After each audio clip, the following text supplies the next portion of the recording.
आइए जानते हैं लिंग निर्णय की कुछ और महत्वपूर्ण टॉपिक जो हमारे एग्जाम्स में पूछे जाते हैं। तो सबसे पहले हम लोग जानेंगे कि अप्राणीवाचक पुल्लिंग शब्द क्या है। तो शरीर के अवयवों के नाम आपके क्या होते हैं, पुल्लिंग होते हैं, लेकिन कुछ इसमें अपवाद होते हैं।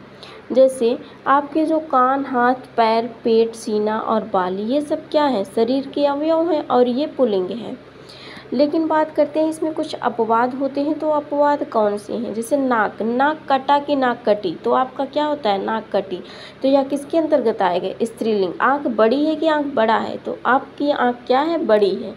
आँख छोटी है या छोटा है, ऐसे करके आप लोग जो है स्त्रीलिंग और पुल्लिंग का पता लगा सकते हैं। तो नाक, आँख, कोहनी और भौहें, ये आपका जो है शरीर के अवयव हैं, लेकिन स्त्रीलिंग है। और जितने भी अवयव हैं आपके क्या हैं, पुल्लिंग है। तो इस प्रकार से आप अपना स्त्रीलिंग और पुल्लिंग का प्रयोग कर सकते हैं। रत्नों के नाम आपके पुल्लिंग होते हैं, लेकिन कुछ रत्न ऐसे होते हैं जो अपवाद हैं और वो स्त्रीलिंग होते हैं, जैसे मणि हुआ, चुन्नी हुआ, लाडली हुआ। फिर धातुओं के नाम आपके पुल्लिंग होते हैं, जैसे तांबा, लोहा, शीशा, सोना, पीतल, टीन आदि। बट इसमें एक अपवाद है जो आपका चांदी है। चांदी आपका कौन सा धातु है, तो स्त्रीलिंग है। अनाजों के नाम भी आपके पुल्लिंग होते हैं, लेकिन इसमें कुछ अपवाद है, जैसे ढाई, दाल, मकई, ज्वार, खेसारी, मूंग, ये सब आपके क्या होते हैं, स्त्रीलिंग होते हैं। उसके बाद आप पेड़ों के नाम आपके पुल्लिंग होते हैं, लेकिन कुछ पेड़ आपके स्त्रीलिंग होते हैं, जैसे नारंगी, लीची, खिरनी, नाशपाती, ये स्त्रीलिंग है। जो पदार्थ जो होते हैं वो पुल्लिंग होते हैं, जैसे पानी, घी, तेल, शरबत, मट्ठा, दूध। बट आपका क्या होता है कि दूध एवं दूध से बनने वाली जितनी भी चीज़ें होती हैं आपकी क्या होती हैं, पुल्लिंग होती हैं। जैसे आपका छाछ हुआ, शरबत, चाय, ये क्या है आपका, चाय हुआ, शराब हुआ, चाय हुआ, शरबत नहीं है। छाछ, चाय, शराब और चाय, ये आपके क्या है, स्त्रीलिंग है।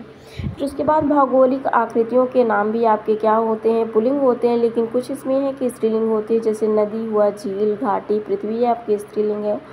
उसके बाद अप्राणीवाचक स्त्रीलिंग शब्द के बारे में जानेंगे। तो नदियों के नाम आपके स्त्रीलिंग होते हैं, लेकिन कुछ नदियाँ ऐसी होती हैं जो आपकी पुल्लिंग होती हैं, जैसे सोर, सिंधु, ब्रह्मपुत्र नदी, ये सब अपवाद स्वरूप हैं और पुल्लिंग होती हैं। नक्षत्रों के नाम आपके पुल्लिंग होते हैं, जैसे भरणी हुआ, अश्विनी हुआ, रोहिणी, लेकिन एक अभिजित नक्षत्र है जो कि आपके पुल्लिंग है। बनिए की दुकान की चीज़ें प्रायः आपकी क्या होती हैं, तो स्त्रीलिंग होती हैं, लेकिन कुछ चीज़ें ऐसी हैं जो पुल्लिंग होती हैं, जैसे केसर, कपूर, धनिया, गरम मसाला, तेज़पत्ता, नमक। खाने पीने की प्रायः चीज़ें जो होती हैं क्या होती हैं, वह स्त्रीलिंग होती हैं, लेकिन कचौड़ी, जैसे कचौड़ी, पूड़ी, खीर, दाल, रोटी, ये सब खाने पीने की चीज़ें हैं।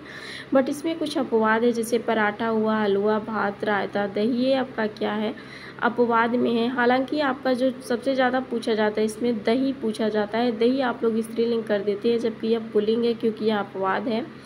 कुछ ऐसे भी शब्द हैं जो या तो केवल पुल्लिंग होते हैं या फिर स्त्रीलिंग होते हैं।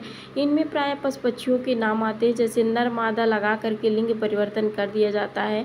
बट आप लोग ध्यान देंगे कि कुछ चीज़ें सदैव पुल्लिंग होती हैं, जैसे सियार, गीदड़, बाज, बारहसिंगा, खरगोश, ये हमेशा पुल्लिंग होते हैं। और कुछ चीज़ें हमेशा क्या होती हैं, स्त्रीलिंग होती हैं, जैसे मक्खी, कोयल, चील, ये आपकी क्या होती हैं, हमेशा स्त्रीलिंग होती हैं। तो आपके जो 95% क्वेश्चंस हैं इसी से पूछे जाते हैं, यानी कि जो लिंग है वो आपका किससे पूछा जाता है, जो इसमें बताया गया है जितने टॉपिक, इसी से पूछे जाते हैं। तो इसको आप लोग अच्छे से पढ़ लीजिएगा। धन्यवाद।